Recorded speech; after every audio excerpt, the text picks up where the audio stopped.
What if your intuition wasn't always right? What if that gut feeling you trusted was actually fear wearing a disguise? In this episode, we're diving deep into the 4 stages of consciousness and how to tell the difference between false intuition and true inner knowing. If you've ever questioned your spiritual path, struggled with doubt, or wondered why your yes sometimes leads to chaos, this one's for you. Let's get into it. Welcome to Star Potential, a podcast where we explore the meaning of our existence while having a few laughs and sometimes tears through stories from the road of life. I'm your host, Julie Jo Hughes. As a stage performer, my life is quite literally about song and dance. I believe that life here on Earth is a playground for discovery, not a contest to be won. We ask questions together like, how do I evolve my consciousness? And how do you sing a passionate ballad when there's an old guy in the front row with his balls showing? True story. Stick around for these fun conversations. Welcome back to Star Potential, where we explore the real, raw, and often messy journey of awakening, so you can uncover your truth and live it fully. Today, I'm joined by my very special guest, my husband, Branislav, for a deeply layered conversation about intuition, vibrational resonance, and the 4 stages of awakening. Together, we unpack why we often mistake fear for guidance, how our belief systems shape what we attract, and what it actually looks like to move from unconscious patterns into embodied clarity. We're going to walk through what false intuition is and how to spot it, the 4 stages of conscious evolution from autopilot to embodiment. We're going to give you real examples of affirmations, triggers, and inner rewiring. And we'll talk about the difference between resistance and resonance. So whether you're in the thick of a spiritual shift, or maybe you're just beginning to question the stories you've inherited, this episode offers practical insight, language, and compassion for wherever you are. Hello and welcome to the Star Potential Podcast. I'm your host, Julie Jo, and I am joined again today by my husband, Branislav Vukojevic. Branislav, welcome. Thank you for having me again. I really enjoy your podcast, all of your episodes, and I'm having a pleasure to be here. Yes, it's always so much fun talking about the podcast. And a lot of times we're having these conversations and we're saying, this could be a whole episode, which is what happened to us today. And we were discussing something that was actually the topic of your program that you've been working on and that you've been beta testing with some of your clients. And it sparked a bit of a debate between us. And that's what we're going to get into a bit today. But I wonder, before we go there, would you just kind of give us a brief overview or synopsis of the program that you're working on, just to give them an idea of where this was coming from? Yes, of course. It started everything approximately 8 months ago. For a long time, I personally was resistant on activity such as journaling. My own egoic self had its own resistance to such activity because probably it didn't want to completely die and expose all of its own hidden identities. And since I started doing that, which was approximately 8 months ago, all of a sudden then, after a few weeks of doing that, I just started having inspiration of creating something that can change other people's life in the same time. So since I am on my own journey of awakening, started approximately 12 years ago, then I realized that I am very passionate about creating meditations. So then I became familiar with program that I can use. I can record my own voice, and how can I actually edit music and my own voice in one meditation that it can guide someone and help reveal certain things about themselves. So then I started creating my meditations, and then in the same time, I started creating a program now that I've been working for the past 8 months. And the whole program, in a nutshell, has 3 different phases. First phase goes up to 12 weeks. Second phase goes up to 6 weeks. And the third phase goes also 6 weeks. So total is up to 6 months. The first phase, which is 12 weeks, I'm pretty much done now with that. And yes, it is being used by many of my clients. And it's some kind of a beta testing right now. But it will be published within the probably next 3 to 4 months officially.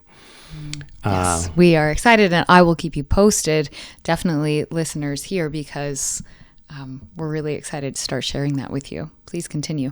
So within the first phase, which is named and called Know Thyself, we get a chance for us to meet ourselves and introduce ourselves with our deeper self. That deeper self, it's usually a hidden one that doesn't want to be exposed.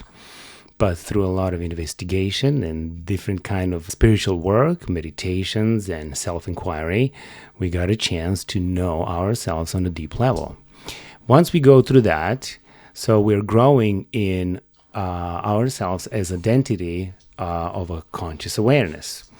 Now, since we're becoming consciously aware after 12 weeks, and that is the identity that we now want to put on ourselves, because consciously aware is the identity that doesn't carry any burden and doesn't carry suffering. It's absolutely free of suffering, because that is the conscious awareness that has a choice. And as the one who has a choice, then why would it choose a certain false belief that would cause a suffering on itself?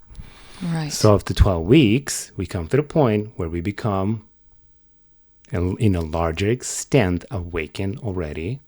And then we enter the second phase. Second phase still didn't start its own fruition, but it will soon. And the second phase then is called Accept Thyself. So if the first phase is Know Thyself, so whatever we discover about ourselves, then in the second phase we need to accept ourselves. So we need to learn how to open the heart and accept all our insecurities, our faults, and everything that belongs to us. And that's going to be the phase where we're going to work a lot with the false beliefs and learning how to alchemize them into true beliefs. So it's a little bit more serious and deeper phase. That's why we have to go first through the first phase, in which now at the end you are a conscious awareness, which means you have the choice. And as that, you are now entering the second phase, which means it's going to be easier for you now to tap into your false beliefs and alchemize them into true beliefs, because the one who's consciously aware is not a hidden identity, which is ego, with all of the insecurities. If that one would tap into deeper layers of itself and discover insecurities, it will be so much entangled that that work would then perpetuate itself. It will be stuck over there. That's why that first phase is the one of the most important things that somebody has to go through its own spiritual awakening. After we finish the second phase, then we go to the third phase. What does that mean? The third phase is I am the creator. So the first one is Know Thyself, second one Accept Thyself, and the third one is Create Thyself. Mm-hmm. In the end, when we're completely free from all the false beliefs, and now we have this childlike mind that it is having its own innate nature of a dreamer, now finally we can start deliberately creating our lives again. Yes, it's so beautiful. And I've been a part of the journey every step here. And so I'm really excited for you to be able to, for us to be able to start sharing that program with people. Now, as you are developing this program, you're doing lots of research, and you have your own divine inspiration that's coming, and you're writing about things. And then throughout that process, you're kind of finding research online that either validates or helps you further kind of illustrate the things that you're presenting in your program. And here's where we get to today's topic. Should we segue there? Yeah, absolutely. So everything that I just said, we can summarize actually as evolution of human consciousness in 4 different stages. So now here we go. We start with the stage number 1. The stage number 1 is classified as unconscious incompetence. So what is that? Would you like to explain that? Well, it's you don't know what you don't know. Exactly. Right? Exactly. So it can be also ignorance is bliss. Yes. I like that one. Until it's not. Until it's not. Until it's not. Yes. Right. So it can also be not bliss. It can also be very huge struggle. But you don't even realize you're in struggle sometimes. Or that you are the one perpetuating the struggle. You don't realize that you perpetuate the struggle. Yes. But the struggle can be also very evident. You can be having panic attacks. Also, you can be having a lot of anxiety. You can be thinking that everyone in your life is just out to get you all the time. Yes, absolutely. And all the circumstances and events that are coming to your life, you are blaming on them as your unhappiness. Yes. And you are not aware of that. Yes. But in the sense of if you are going through some kind of an anxiety period, that's actually even good, because now that becomes your engine, your driving engine, your fuel, your catalyst for the change. Yes. At some point that accumulates itself, and then the seeker within you is starting to emerge. Right. And you're starting to, out of the pain, it's starting to ask for the questions or a help. That would be the most important. And that is a very common theme here on this podcast. A lot of my guests that have been here have talked about some kind of a large shift started happening for them, either a deep pain or some kind of a physical illness, myself included. Something happened that suddenly shifted your perspective on your life or your reality. It made you start questioning things. And so we can be grateful to those messengers and those catalysts, which often shift us into the second phase. Absolutely. I can give them first my example, and then you can go with your example. For me, this first phase, which is unconscious incompetence, was total bliss, actually. But it was that I was running on a set of beliefs. For example, I was running on a set of beliefs that with hard work, I can earn my financial freedom, which then will provide me a piece of security, calmness, confidence. But that was only partially conscious. I was only partially conscious of that. I can say semi-conscious, But the full consciousness, if we put on the top of that, would be I was not actually conscious that that's only a false belief. And my false belief now, it's classifying me that I'm seeing the reality through the eyes of physical reality only. So I was on the setting of unconscious, non-physical setting, which states I am the physical. So I was looking at the reality through those eyes, and I realized down the road, later in my life, but back then I didn't, that only through physical movement of my own physical body and through the physical time and space, which is I have to get up, I have to go to work, I have to find a job, I have to put hours in the place. Now we need weeks, months, or years for finances to be accumulated. And once they are, then that sense of peace and worthiness and calmness and security lies there. But anything until then, I am within the suffering because I don't have it yet. So you see how that physical reality is somewhere there in the future. And yes, of course, I would achieve all of that. But then I become prisoner of my own actions. I become prisoner of my own physical reality. So I become workaholic. And then everything that steps and interferes in between me and my plan, which is my schedule, my work, which is eventually my clients, my business, and then my wife, my kids, everything else that interferes, I feel threatened. And that can also shake up my own world in a negative sense.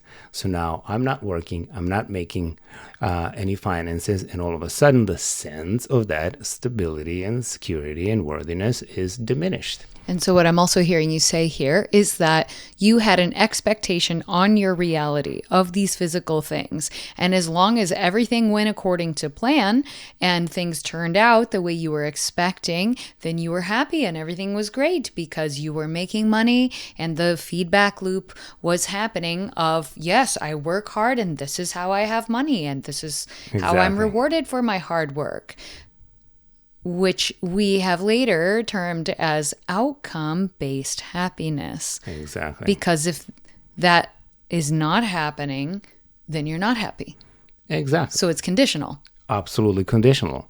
Yes, that's very good. Outcome-based happiness. So I realized that the set of my beliefs cannot hold all the conditions in the right place all the time. Yeah, there's no way. And when that didn't happen, then I would slowly start experiencing suffering. And for me, my catalyst was the moment when I become husband and father. So everything prior to that, I was single, and nobody else in my head was not arguing against me. Nothing was challenging me. Yeah, I was my own best friend. Yeah. So, but once there was nothing to question that system of beliefs. Exactly. So then, when the catalyst, like you and you're welcome, and the kids, when kids were born, then that became my challenge, and that became my catalyst. Then I started my awakening out there. I experienced many internal battles and pain in the sense. Mm-hmm. And then I started my awakening. So now, once I started my awakening, then we go into the second phase. But before we go into the second phase, I would like you to tell your story. How did your story was that, you see, for me, it was, I can say it was, ignorance was bliss. But it was, truly, because until that moment, I had a wonderful life. I didn't even know what anxiety is. But then once the catalyst, such as you and kids were a part of my life, then all of a sudden, I became anxious. But so we can say that was, for me, total bliss, until it wasn't. And that was the moment when it wasn't anymore. And it's also interesting that at that time, if someone were to ask you, what is the cause of your anxiety and stress, you would probably answer, this wife and these kids. Absolutely. But now, with awareness, you would absolutely take personal responsibility for all of that. Absolutely. Then once you go through your own awakening and spiritual journey, then you realize that everything that was opposed on you, it didn't have a story. You put story on all of that. Yes, we look through everything with our own filter. Exactly. So it's literally self-opposed suffering. Self-imposed. Self-imposed suffering, mm-hmm, yes. Mm-hmm. Yes, well, if they've been following this podcast, they've probably heard me kind of reference a lot of my story before, but in a nutshell, my biggest catalyst for awakening was definitely we moved across the country, started our jobs over again, and it felt like your job was just happening for you and you were just growing and thriving. And I felt like the harder I tried, nothing was happening. I was just spinning my wheels and I wasn't making any progression. I actually felt like I had moved backwards in life. And I also was carrying this chip on my shoulder of, I'm not a beginner. I shouldn't have to prove myself and make pennies when I'm performing and things because I already know my worth. But to me, my worth was what I'm being paid to do my work. It had nothing to do with my actual inherent worth. And so when I'm not being paid well, I don't have my self-worth either. And it was really hard for me to separate the two. I didn't know what I didn't know.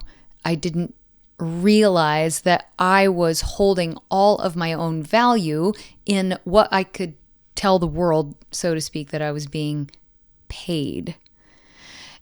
Over time, my body was giving me lots of signals that the choices I was making and the patterns that I was repeating were detrimental to my well-being and my health. And I was having all kinds of anxiety and panic attacks for the first time in my life. I denied that I was for a really long time because I don't have anxiety. That's for people that have mental problems. I didn't think that was me until I kept finding myself repeatedly on the kitchen floor, not being able to breathe. And I realized maybe I do have a little anxiety. Maybe these are panic attacks that are happening all the time. But I still didn't listen until my health completely crashed. I lost my physical voice without medical explanation for 7 weeks. And no one could really find an explanation other than the fact there was inflammation. They didn't really know what was causing it. And then I kind of had to just renounce everything. And in short, my voice returned once I finally admitted to myself what was truly wrong and I started honoring what was truly important to me. My voice had been there waiting for me the whole time.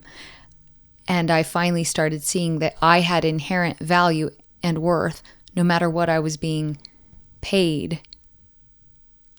So at that point, that was already second phase. Now we're slowly entering the second phase because Yes. that's already beginning of your awakening, Yes. spiritual journey. Yes. You see, so you needed to fall down that hard the way you just experienced it in order to start awakening. So your body knew the best. So your body was the messenger. Yes, somebody else might have realized it earlier. For some of us, we have to be beaten pretty hard upon the head before we realize, We all have our own threshold limit. Yes. And that limit is our sort of, to say, thermostat Yes. on which we operate. And that all depends over millions of different conditions, the way we were brought up, the way we were wired, what is the environment, institutions we were brought up. It's all different. So sometimes somebody will, let's say that example, when you put the frog in a lukewarm water and you start heating up the water, sometimes maybe that frog will jump out of the water, even if it's not too heated up. But some frog will even stay and be cooked completely, so there's no awakening at all. But some frog would wait until the last moment and still jump. So maybe you would be one of those as classified. Yes. Yeah.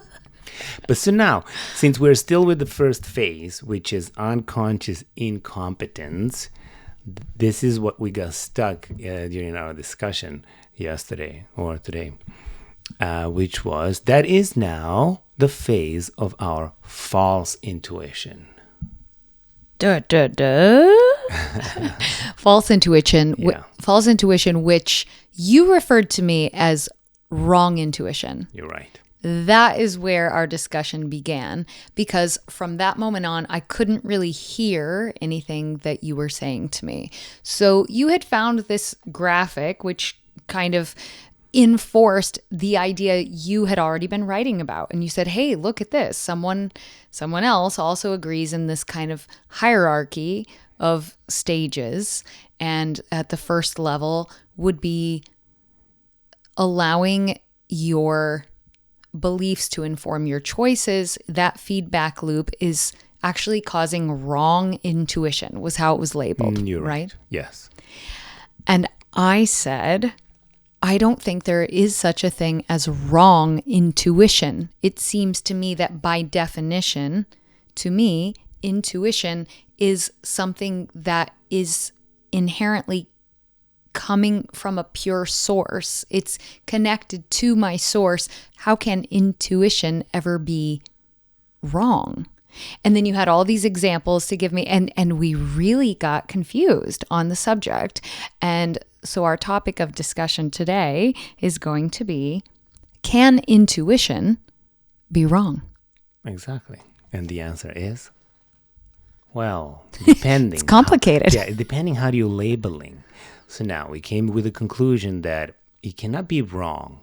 The intuition is always correct, but it can be false. You see, these two different terminologies now completely change the definition of intuition itself. Perhaps. Or our core question becomes, is intuition always correct? Or can we mistake fear or conditioning for intuition? And if so, how can we tell the difference? Here we go now. So that is what we're going to kind of go into now. And we discovered or happened upon a great metaphor. And we both kind of agreed upon this. Intuition itself is it's like a pure spring water that's coming from the source at the top of the mountain. If that water reaches the mouth, or it's coming through you and it gets to its final destination without being tainted, it's still pure. It's still intuition. But what happens if the pipes that it's running through are rusty and now we're picking up bits of sediment along the way and it's no longer pure by the time it gets to where it's going? Can we still call it intuition? Or has it morphed itself from a false set of beliefs, experiences, things that happened in our life, and we think it's still intuition, but it's become muddied? Can we still call that intuition? Yes, absolutely we can. Because intuition would be our instant reaction on the stimulus without conscious reasoning. Yes. In this case now, it's more correct to say without conscious reasoning, but there is a semi-conscious reasoning. So we carry a set of beliefs within us that is our engine for every behavior, every action, and every reaction. Those are our belief systems. They can be our true belief systems or false belief systems.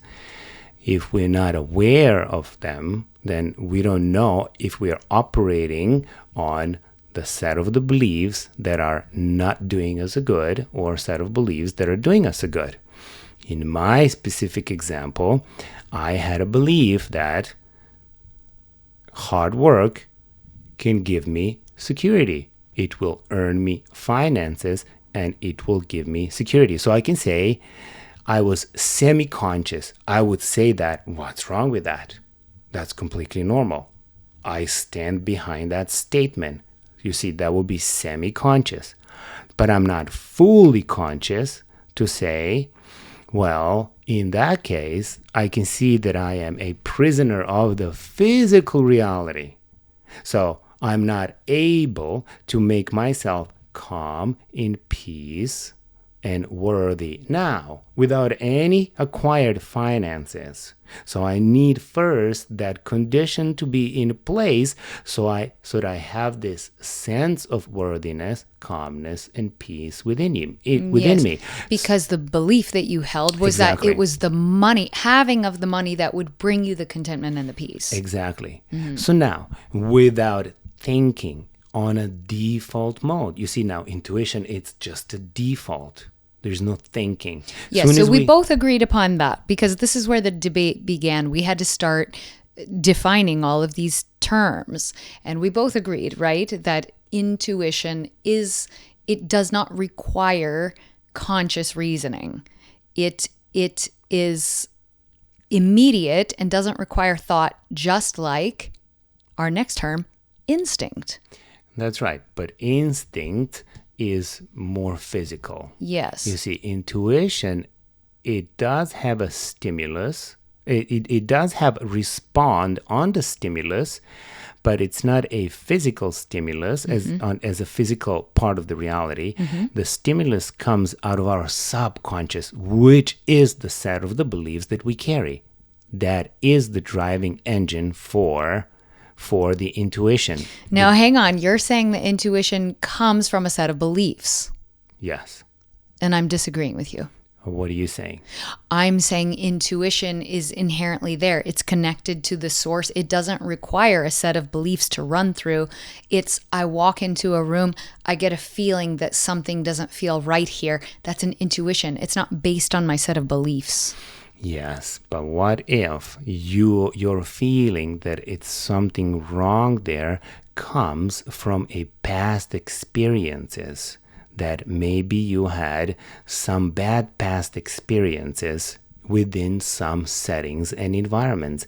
Now that sits within your subconscious, and that creates sort of a defense within you. And that is that rusty pipe now that becomes. And as the source, as you're explaining, intuition, it's going through the pipe right now. It's triggering that. And now you think you're getting actually information from the intuition, but what if you're actually getting information as protective mechanism because in the past you had bad experience? So that I can agree with you. What I was going to say is if it is coming from my colored set of past experiences and beliefs, it's no longer intuition. Say that again. If the feeling that I'm getting is because I walked into a dark room before and something bad happened and I'm fearful from that, then that feeling that I'm getting isn't actually coming from intuition. How would you call that? It's coming from fear of my past experience. Yes. So that's coming from experience and belief system, which is a logical reasoning process. That's coming from my conscious thought. That's me remembering, one time I walked into a room and a guy jumped me, so now I'm always scared when I walked into a dark room. That's different than, here I am walking into a dark room. I don't have any problem with dark rooms. Whoa, something feels funny in here. If you're saying that now we're including a thought process, which is now you're analyzing all of this, then that's not intuition, of course. Correct. Well, you said that's not intuition. You said, what if the feeling is coming from the fact that you were scared from something that happened before? And I'm saying, if you're even thinking about that, then it's thinking. Conscious reasoning. Yeah, so there's no thinking about it. There is only reacting on it. If we just react on it, there's But no how thinking. can you say you're reacting from something that happened in the past without thinking about it? There is no thinking. Yes, so it's a default mode. You just do what you do. You, in that moment, you either continue walking in the room or you don't walk into the room. So sure, there's no but I thinking would about say it. that if you're having a fear or a trauma response, I would argue that it's not immediate. It's actually, it's a physiological body reaction, almost like a PTSD, that's stemming from a story that you're repeating in your head. That's a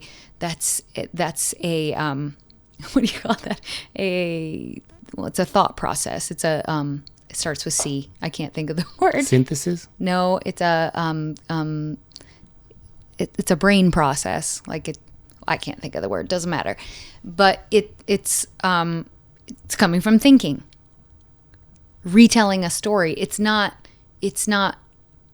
reactionary like an instinct or an intuition. Yeah, so instinct would be reaction, physical reaction. Yeah, yes. Without any conscious or unconscious reasoning. Doesn't matter. Correct. Yes. That's like you and I were sitting at a table in Barcelona. A guy came up, had some kind of disability. He's talking to you. He's distracting with the paper, and he starts to walk away, and you immediately notice your wallet is missing and grab the guy's arm. That was instinct. Instinct, you're right. That wasn't coming from a story of, I heard there are pickpockets in Barcelona and I should be watching for this guy. No, there wasn't a thought process, right? You're right. That was instinct. You're right. It also wasn't intuition in that case. It was more survival based. So then we got into defining what's the difference between instinct and intuition, right? Do you want to take that one? Well, the defining would be instinct would be instant reaction without any conscious reasoning to the stimulus. There is no subconscious set of the beliefs that are now reacting to the stimulus. It's just an instant physical reaction. Well, yes, but so is intuition in a way. So what's the difference between instinct and intuition? You see, the intuition, it does come from the subconscious set of beliefs. It has to come from the set of the beliefs because it is semi-conscious. Here's where I disagree with you. Say it. Intuition also doesn't have a thought process attached. It's not That's connected to a set of beliefs. Intuition is, I walked into this room and I don't know why, but something is telling me It's like a gut feeling. Yes. Okay. Intuition is a gut feeling. It's an instant internal knowing that says, I can't explain it with my five senses. I can't tell you why I know this, but I just have a feeling. Where instinct is more physical. So instinct would be the instant physical reactionary. Yeah, like right? you pull your hand out of the hot stove. That would be instinct. You pull your hand out of the hot stove. That would be instinct. Sure. Because you're using your five senses and it's physical. It's pure physical. And it's pure physical. Yes. Intuition also doesn't require past experience or thought, but it's internal, it's non-physical. It's something that can't be explained with the five senses. It's non-physical, yes. So you could almost say instinct and intuition are similar in the fact that they both are happen like immediate without other reasoning, but one is physical and one is non-physical. Yeah, so they have two different sources. Yes. You're right. One is physical, the other one is non-physical. One is survival based, one is like a knowing. Yes. But it can be also false knowing, because not if it's intuition. That's what I'm saying. Yes. Okay. Intuition can be false intuition. It comes from the false set of the beliefs.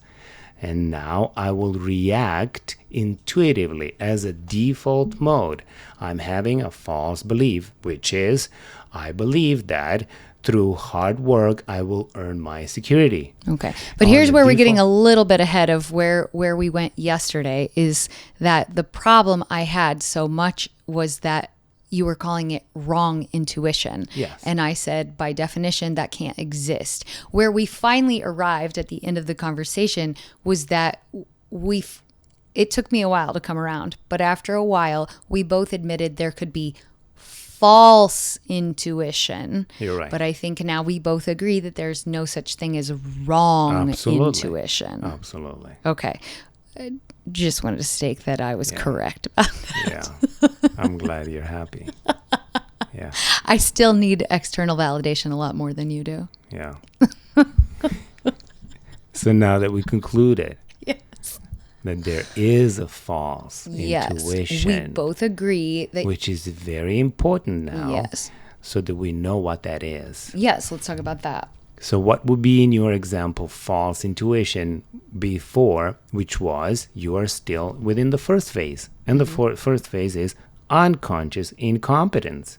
You had a set of beliefs that you believed that in order for you to earn your own self-worth, love, respect from others is through hard work, being paid well, showing how good you are on the stage, and such thing. You see that? Yes. And until I had those things, I wasn't even granting myself things like rest, because I believed that if you can't produce, if you can't have a tangible outcome for this work you're doing, you don't deserve to be sleeping at night. That's right. So you can see how you acted as a default. There was no thinking. Yes.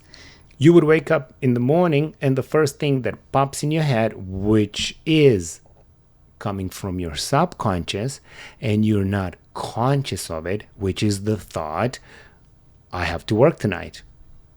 Why? Because I need to earn finances, because finances will bring me security and validations and recognitions. And it was also getting caught up in the labels of what I was. Well, I'm a professional singer, and this is what a professional singer would do is work. And, so. But you can see that. You can see how you are absolutely living in the realm of the physical reality. Yes. So you needed physically to change something so that you can earn a sense of worthiness, love, recognitions, or whatever. And I was doing everything I could to change things in the physical. Exactly. And nothing was changing. So we can then say you acted on false intuition. There was no conscious reasoning there. There was no thinking. There was no analyzing anything. Your behavior you were just rising to meet the circumstances in that moment. Yes. But what's interesting is even back then, if you would have asked me if I'm making conscious things, like it's funny because even now my ego starts to rise as you say I was being unconscious about. I'm like, what do you mean? I put so much thought into every decision I made. Yes, and that's why we use this term semi-conscious. Yes. So now you can say, I see now that I was semi-conscious, now that you're telling me what my false belief, was driving me into it, what kind of behaviors were creating. You can see it only because at the end, we came to the point that all of your behaviors are not doing you good. It hurt you. It hurt your body at the end. Yes. You end up being sick. So that is the evidence that the water was muddy. Exactly. So now we can, if we add complete conscious now, awareness in that setting, then conscious awareness can say, the same as I realize about myself, which I mentioned earlier, which is I can say now that I was not able, through my own conscious awareness, find peace and contentment within me. Yes. And out of the peace and contentment, go and work. Step on the stage and sing. Out of the peace and contentment. And out of the peace and contentment, then, who is the one who is stepping on the stage and it's working? The one who has so much to give. The one who has nothing to get out of it. Right. You are already complete because conscious awareness is complete. So now you have your completeness to share with the world. So your vibration before you even step on the stage is completely different vibration. It's high vibratory state, which is the state of acceptance, love, peace. And now you're just sharing that with the world. Because you already have that, now you will attract circumstances and events that will match that vibratory state. But now you can see, I was not that. Right. I had none of that. Yes. I was receiving that after a good show. Right. If the show was good, and if the show happened. But if the show didn't happen, then I wouldn't have that. Right. And then if the show was good, or if the show was paid well, or if I got enough praises. Yes. And this is where it can be confusing for people, I think, because you can operate on that unconscious system. Unconscious incompetence is what you call it, right? Exactly. And good things can still come of it. And so when those good things happen, you're just it's reinforcing the feedback loop of, see, I just work hard and then I make money. But why is it not always working? Well, because when you're not receiving the things, you're not happy. So it's always conditional. Always. So the difference that is hard for people to see unless you start doing this work is that once I recognized inherently my worth and value, I had stopped doing a lot of the outward things that I was doing. What happens is these things started seemingly coming to me. I was doing the same actions as I had been before, or even less than I had been doing before. But now suddenly better opportunities started coming my way. So you can see now what you change consciously without any physical action. You change your vibratory state. Which is my non-physical setting. Exactly. Now you turn into conscious non-physical setting. Yes. That states, first and foremost, I'm non-physical and then physical. Yes. See, that's the setting that we all want to reach eventually. Yes. And here's the example, if I may, that I like to point out for people who have a hard time grasping the idea of non-physical. Like we have the materialists, that it's really hard for them to believe in anything that they can't see, feel, and touch. They're probably not even listening to this podcast. But if they are, there is a fun example that I like to use. I mean, there are lots of things that exist in our worlds that we can't see, feel, and touch, like Wi-Fi waves for one, Exactly. That would be one like easy low-hanging fruit there. But as a musician, one that I love is if you have like two tuning forks and they're both the same resonance and you struck one and it begins vibrating, the other one that is tuned to the same resonance will also start ringing and vibrating when you don't touch it at all. Because like vibrations, communicate with each other.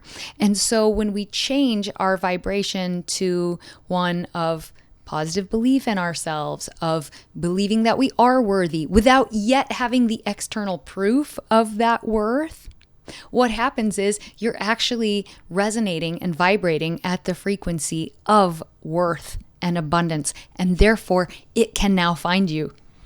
Absolutely. Then interferes with a field of universal resonance, and that now feeds back to you. Yes. Yeah. Okay. So, second phase is already awakening now. Second phase is we go through all kinds of struggles and suffering, and that becomes our catalyst. And then we realize, okay, I need help. So we start all kinds of spiritual journey. You can be doing meditations, reading books, or even just joining a certain group. It can be even religious group. Finding meaning and purpose in who we are and our existence. Asking big questions like, what is this universe all about? And where did we all come from?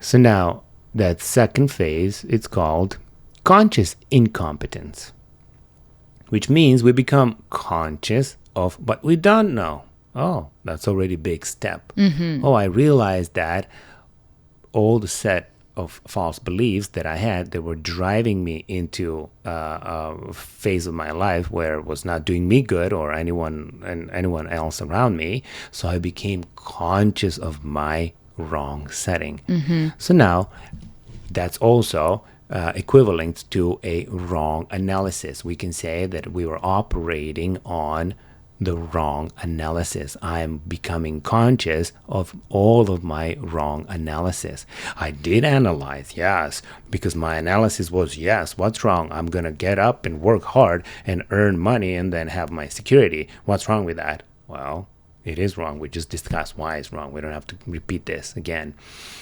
But you can see how that is the wrong analysis. So now that phase can last depending of the person, maybe a few weeks or a few months, depending. Mm-hmm. So this time we can use the word wrong. Yeah. So first step was actually at the step of having false intuition. We had what we thought was intuition. It actually wasn't. We discovered through awareness that it was a false set of beliefs that were actually informing our decision making. Exactly. But the second phase, we could actually call that wrong analysis. Exactly. Because now we've moved from unconscious to we have conscious awareness of it. Now we're analyzing. That's right. I thought of my C word. It's cognitive. That's what I was going for. All right, great. Please continue. So now the second phase, as we just explained, conscious incompetence. After that, we start realizing that we can actually bring the right analysis right now. And the right analysis would be the next stage, which is, okay, so if this was my set of false beliefs, what would be opposing of that, which would then be my true beliefs? Yes. And then through a lot of work and all kinds of affirmations and truly recoding your subconscious through spiritual work, again, it might be months or years sometimes, we started serving ourselves a conscious, different story that is doing us a good and it's doing us a favor. Yeah, so give us a specific example of a false belief that you had. So that would be conscious. That phase is called conscious competence. Okay. So I'm competent now, and that is the right analysis. Mm-hmm. So for example, I would tell myself a affirmation such as, I believe that I am a soul who wants to express its own passions and talents daily with the world and lead from there and inspire others. So I would consciously have to tell myself, that's just one information. It can be many other informations. Let's say I want to improve myself as a father. So I need to consciously tell myself, I am a patient father when I see my kids are throwing a tantrum or something like that. So I need to tell myself that consciously. And then on the top of that, we do visualizations. So now let me visualize myself. Let's say I'm heading back from work. I am armed with a lot of patience. I'm opening the house, and potentially in one of the past experiences, kids are not in a good mood for some reason, whatever that is. But I am the one who has plenty of patience for them and plenty of support. So I'm seeing myself in that environment. So now that is a right analysis, because first I have to consciously reprogram myself with that. So now again, that phase can be a few weeks or few months, not too long, if we truly do the work. From my own experiences, it can be only a few days. Anything about yourself that you find out during the day, you can even do a catalyst journal, and out of the catalyst journal, everything that it becomes your catalyst, then you say, oh, I can see that this is my trigger still. And then you write that down, and then you work with that. You create exactly affirmation, and then on the top of the affirmation, you do visualizations. In only a few days, you can completely change that. What becomes fun about this is that you do start shifting your mindset about everything overnight, because you no longer see outward things as a threat to you, as anyone doing things to you. You actually begin to welcome your triggers. It's not like a trigger is ever a pleasant experience, but when it happens, and as soon as you do get awareness of it, and you're like, oh, I noticed this, that really triggered me. Exactly. Then you get curious. Interesting. Where did that come from? And then it becomes almost like a little game. You have to solve the mystery. Where did that come from that I felt like my kid is ruining my night by trying to fight with his sister while I'm trying to talk to their father right now? Like, why do I feel personally violated at that happening? And then you go, well, I guess I had an expectation that this night was going to go that way. Did my kid have an obligation to follow my expectation of the evening? No, they're not under any obligation to do that. Then it becomes kind of funny. So I can see that my trigger actually had nothing to do with my son. It was only about me and the expectation that I had. So therefore, I actually feel more in control of the situation now, because I can see that I actually can make a different choice. That's wonderful what you said. You see, we come to the point of our spiritual journey where we are in greater extent now becoming awakened. And there we're realizing that we always should do, which is direct our intention towards ourselves. That's all. If we always, every single morning, wake up and we say, entire world lies within us, we project the meaning of the world outward from our analytical mind, then everything that we encounter as a catalyst, we only stop and look inward. Yes. There is no more arguments with the situation, event, or people outside of us. We constantly, and now over time, that becomes the default. Mm-hmm. Let me see inward. What is that I was buying into? In that case, you just said an expectation that I will have time to talk with my spouse, and they were interfering with that. Oh, here we go. So false belief that I bought into unconsciously is removed now. So now I can arm myself with a lot of patience and respond lovingly to this situation and your kids. Yes. So and we then removed it. Here's so where now, you go ahead. I was just going to prompt you to keep us going. Here's where the top of the pyramid gets really interesting. And that is when the default mode becomes the awareness and you're no longer thinking about it. So guide us into where we go next. Yes, and then you're not conscious anymore. So we go back into unconscious. So it becomes default, but this time it's called unconscious competence. So now all of our behaviors are only doing us a favor. It's only doing us a favor. They're ecological, doing the favor of our environment and our loved ones. So we're never hurting ourselves, never hurting our health, our body. Then we know that our body is our temple. And if the temple, the body, is sick and tomorrow is dead, then I, as whoever I am, conscious or unconscious, I'm gone too. And all my false identities that I'm hiding behind, if ego wants to go that way, everything is gone. Since I'm conscious of all of that, then I will keep my body as healthy as possible. So now I don't even have to serve myself as stories anymore. Is this the food I should be eating? How often I should be eating? It's coming organically. Healthy food, drinks, behavior. You're not hurting your clients. You're not hurting anything. Now you're truly coming to the point where you're tapping so deep inside of you, where you are merging with the soul part of yourself. And out of that soul, you're truly finding out what are your own innate and deepest passions and talents. Then you're coming to the point that you understand what is the meaning of your life, what is the purpose of your life. And you're not having to think it through a system of beliefs and experiences anymore. Absolutely. That's what's so interesting, is because we think we have to acquire all of this intellectual knowledge, and we have to get a degree in this and this, and whatever we want to help others with, we need to be certified in that.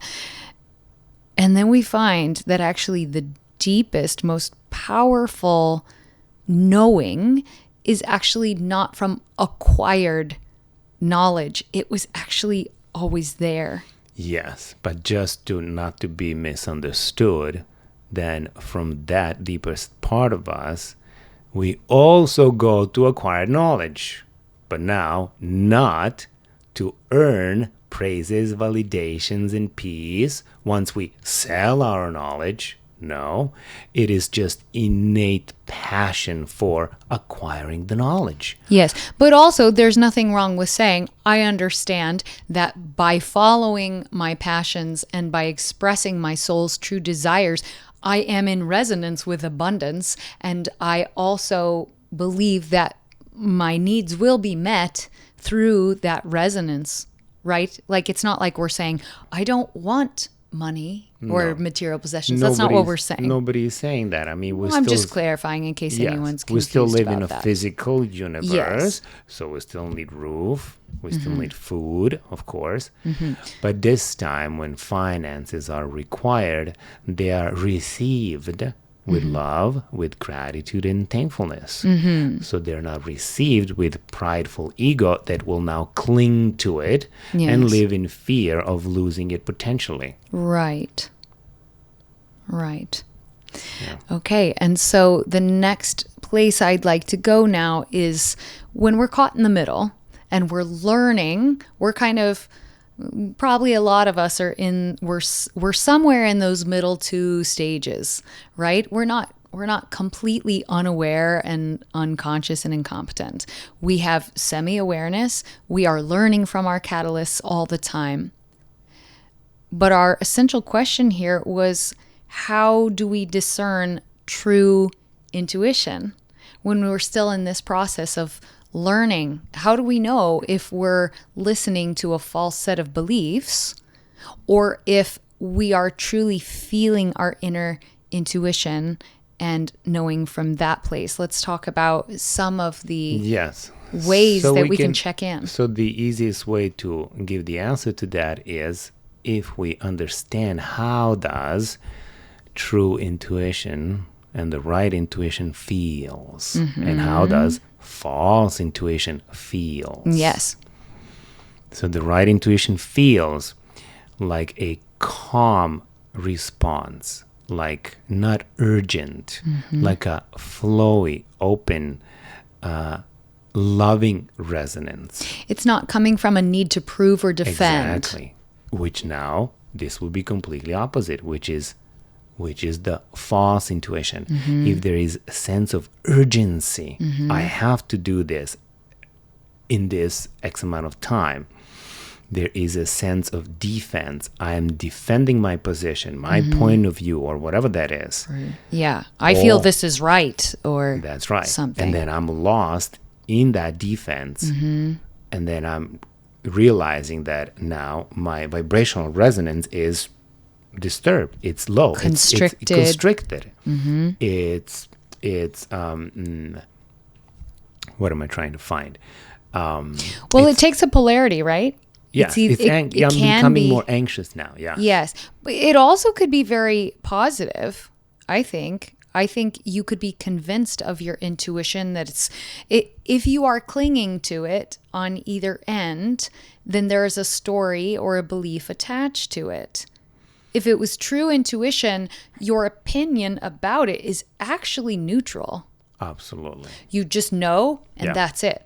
That's right. And doesn't need any defense. Yeah. Right. Yeah.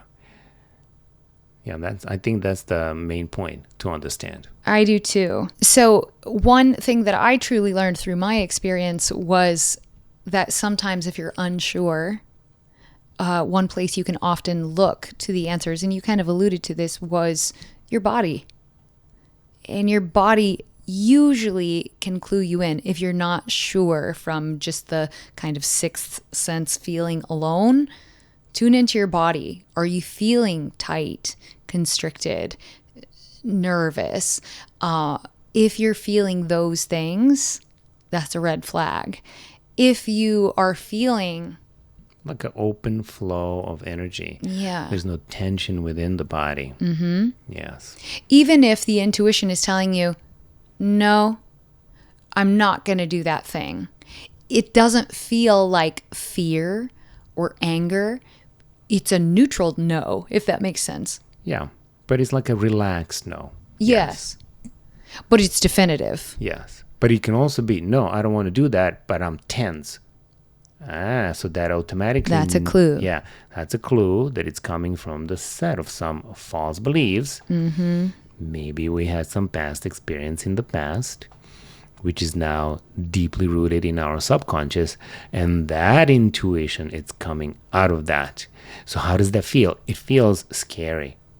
I'm feeling afraid. So out of that afraid state, I'm saying no. So it's contracted. Yes. And we could still falsely call it intuition of just something told me that wasn't right. But it felt fearful. Exactly. And that's how you can begin to clue in to the difference. That's right. Yeah, I think that's the best example that from my personal experience I could give too. So you can ask yourself, is this an inner knowing or is it more inner noise? You're right. That's good. I like that. That's a good way to discern.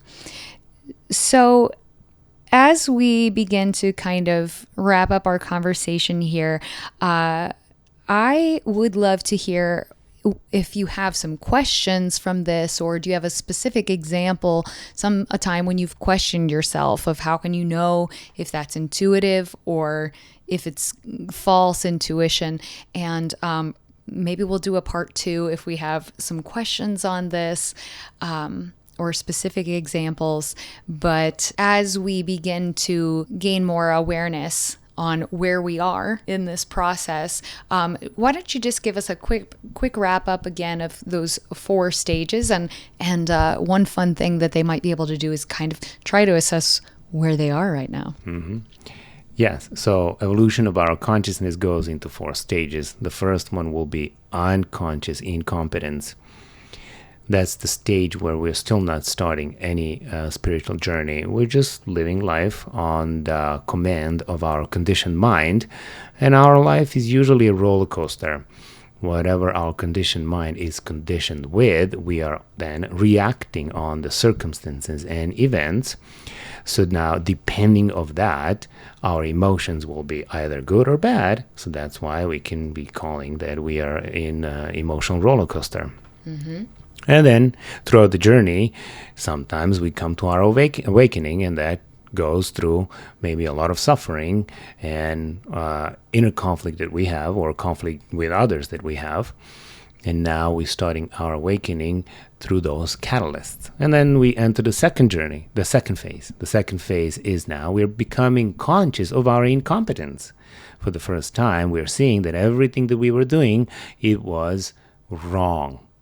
So that second phase, it's also wrong analysis. The first one would be false intuition. Mm-hmm, mm-hmm. And then after that, we do some journey, spiritual journey, and now we excel. The excel is now we are becoming more conscious of our competence. And now everything we do, it is the right analysis. So we do the right thing. But you see all these informations and spiritual work, we have to do them. It's like I have to tell myself, I am a loving person. I am a loving person until you truly buy into it. You see, in the beginning, it is analytical. And then when it grows into the next stage, then you become unconscious of your competence. So now it's not analytical anymore. Now it's your embodiment. It's the default. It's become the default mode. That's right. And you live from the embodiment of yourself. Oh, what a journey it is. I was just laughing to myself as you were explaining those 4 stages, because I remember about 2 years ago when you and I were sitting at a group meditation experience with Shiro. Do you remember? And I said, we were supposed to go around the room and introduce ourselves and say like how we were doing or something. And I literally introduced myself like, I'm going through an interesting time right now because I just realized that I've been doing life wrong. So that was your first phase of awakening. It was. We can see that now. I was moving from 1 to 2. Interesting. Yeah. Interesting. Well, that's the biggest phase. Yeah. Because the first one, You're right. Yeah, we called it a phase, but some people spend entire life in that. It's they like never even the tap first into time- the awakening at all. Sorry. Yes, it's like the first time you're swallowing the red pill, right? Exactly. Yeah, Yes. and it's painful. Yes. Yeah. And some people aren't ready for that. Not that they're not. Yeah, we can say they're not ready, but when you say that, they're not consciously ready. There's no consciousness You're behind right. it. You're right. They're just unconscious of their incompetence. Here we go. Yes. Yes. That's it. You're Again, right. how do I know what I don't know? And that's I can't why we know what I say don't know. Exactly. That's why we say ignorance can be bliss, because sometimes it even feels better in the first phase than the second. In the second, you're completely aware of all the wrong that you've been doing, and it's a lot. It feels like a lot sometimes. Yes, but that what you said, the one who's in the first phase, he's not conscious of that what you said. That's why I'm He saying had- it can be blissful for him. Exactly. So he has no conscious awareness of that. Yes. That's why that phase can last forever. Yes, it can. But once you've moved into the second phase, you don't want to sit there too long. You immediately start doing the practices, because once you know, you can't unknow. And so then you're just like, okay, how do I fix this? Like, how do I start moving forward? And it does propel you to the third phase. It doesn't happen overnight, but you want to keep moving through the funnel, so to speak. I think there's one very important thing now to say about what you just said. If that second phase, when it kicks in, a lot of people, they can be stuck for years over there. True. But their stuckness only reveals itself within passively going through the spiritual journey. They become conscious of their incompetence, but they're not implementing active, conscious spiritual practices. That's true. Which is teachings, spiritual teachings. Let me get familiar with universal laws, with the laws of a human mind and the nature of the human mind. Let me educate myself about all of that, which then will give me also education about myself. as I explained in that first phase of my program, which is know thyself. So now I'm consciously putting myself into those practices. I'm showing up. I decided I'm taking a course. I want to know myself. And in this course, here we go. There are a set of things that I have to do daily. I have to do weekly. So I'm committing myself to my spiritual journey. I'm not letting life to unfold itself. Yes, that's one way. Life, when it unfolds itself, it can be your best teacher. But if that is the only way that we are considering ourselves improving throughout the time, it can be very slow and it can be very painful. Mm-hmm. Yes, in that stage, you are gaining lots of awareness, but you're not implementing progress. Exactly. Because it's one thing to be aware of it all, but if you are not putting into practice changes from that awareness, then you're not going anywhere. You're not going anywhere. You're only becoming more aware of your own pain now. That was hurting you in the past also, but now you don't even know how to remove it. You don't even know how to substitute or what to do with it, and then perpetuate itself. Yes. Again, all of that, if it continues to accumulate, it will reach that boiling point that I gave example earlier. Mm-hmm. And if the frog now wants to jump out of the heated water, then it will take spiritual journey seriously. And that comes again to our individual thermostat, right? Some people are okay just sitting in the shadows for a long time going, oh, I don't know, it's a lot, and I'm on a spiritual journey. Where someone else begins to gain the awareness and says, you know what, I'm going to start implementing these different practices because I want to use this knowledge and move it here. It's not a right or wrong. It's not a right or wrong. It's just what you choose at that moment. Yes, and we all learn our lessons in our own way that serves us best. Some of us have a higher threshold. We can take or want to take more pain before we actually have the desire to change it. You're right. It's not right or wrong. Right. If you're conscious of that. Yes. But if you're not conscious of that, then you're going to fall under the spell of your conditioned mind, and you're going to live in defending your position. Yes. Which, again, will just accumulate more suffering. Yes. And at some point, boiling point. Let's see. And then let's see when that is. Let's do a whole other episode on the rise of the spiritual ego. Okay. Because then that identity comes in and says, I'm spiritual.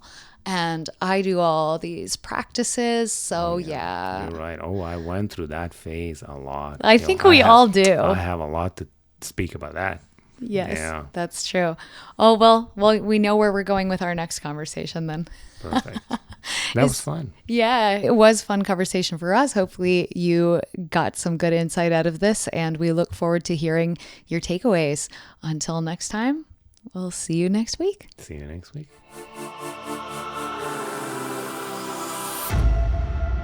This episode might be one you come back to more than once because each time you hear it, you'll likely be in a different stage of your own evolution. So whether you're in the wrong analysis phase or starting to embody your soul's wisdom, just remember, your intuition becomes clearer the more you heal. The more you choose resonance over resistance, the more your truth starts to rise.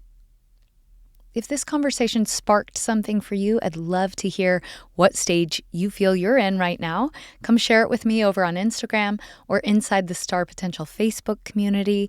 And if you're going through a soul shift and want more support, let me know that you are curious about the program that we're building over here. As always, thank you for being here. Thank you for choosing growth. And I'll see you in the next one.